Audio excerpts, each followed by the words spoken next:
Am I the only one that didn't know you could make awesome crafts with just a few scraps of paper?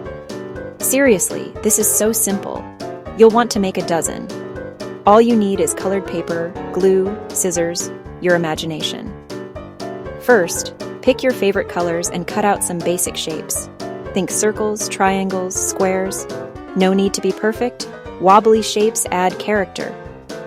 Next, arrange your shapes on a blank sheet to create animals, flowers, funny faces. Once you've got your design, glue everything down. Don't be afraid to get creative.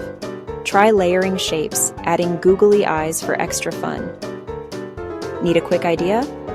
Stack a big circle, a medium one, a small one to make a snowman.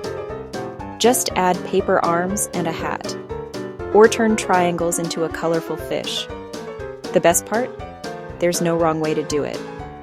This simple craft is perfect for a rainy afternoon, a play date, unplugged family time. Share your masterpieces in the comments and let us know what you create. Subscribe for more easy crafts. Remember, creativity starts with just a sheet of paper. Happy crafting!